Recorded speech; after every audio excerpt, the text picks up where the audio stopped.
All right, good morning.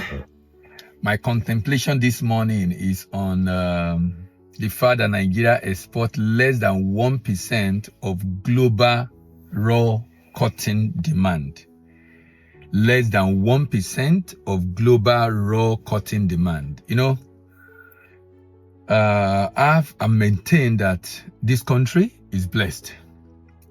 It's blessed because we have what it takes. We just need the right leadership, particularly at the state level, to drive growth of the economy.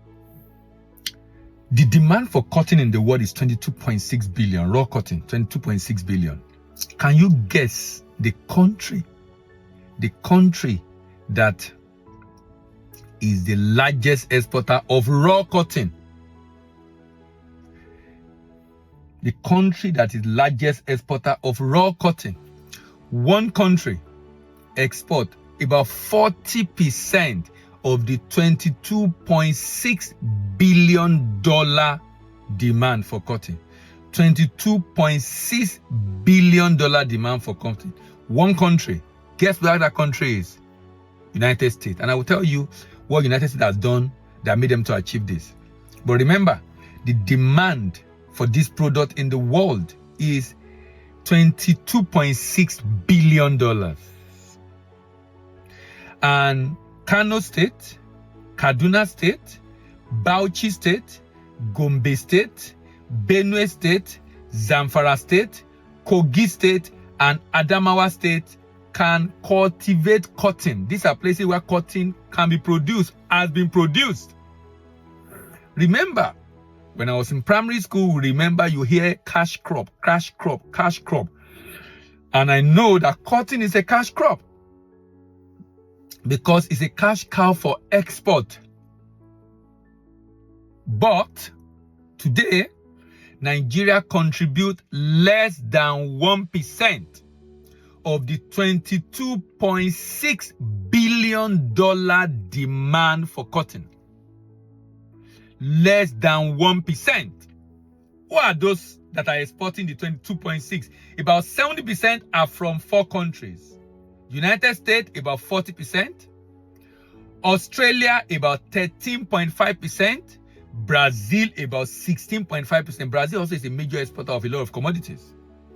Brazil, in fact, I was talking to someone the other time and he said the reason why United States is united is because the federal government in the US ensure that it finds market for all that US state produce. So every US state have something they are producing for export, both in product and services. And the job of the federal government is to ensure they put policy in place to create market for those things. And use all the power possible that they have to ensure that nothing stops them from getting the market. Every state contributes something. Now we have a lot of debate around VAT, around the tax bill, particularly VAT, and a number of northern states are against it because they are not maximizing the potential of their state. Because quite frankly, if you are going to get more when you produce in your state, shouldn't that be the reason to do more so you can make more money? That should be an incentive to be able to do more to make more money because you get more when you produce in your state. But that's not what happened in Nigeria. Kano is one of the leading producers of cotton in Nigeria. Kaduna is known for significant cotton farming activity. Bauchi contributes to cotton supply in the country. Gombe has a growing cotton farming sector. Benue engage in cotton cultivation along other crops. Zamfara participate in production of cotton, including Kogi and Adamawa. Out of the $22.6 billion, guess how much Nigeria is contributing? 0.007%. Nigeria exports only 0.007% of global demand for cotton. Nigeria exports only 0.007% of global demand for cotton. Cotton demand is cotton export of Nigeria is $14.8 million. but the demand is $22.6 billion. Who are those buying? Who are those buying? Major buyer are China, 20%, Vietnam, 14%, Bangladesh, 12.8%, Turkey, 12%, Pakistan, 11%, India, 6%, Indonesia, 5%. That means China, Vietnam, Bangladesh, Turkey, Pakistan, India, Indonesia. 7 countries are demanding for are buying 80% of cotton. 80% of cotton, raw cotton export are from just 7 countries. 80% of it. But only 3 countries are exporting 70%.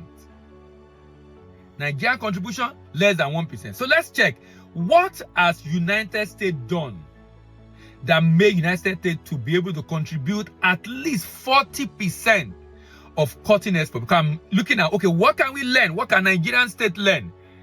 Kano State, Kaduna State, Gombe State, Zamfara State, Bauchi State, Benue State, Kogi State, Adamawa State, state producing cotton in Nigeria. What can they learn to be able to take advantage of this huge demand for cotton?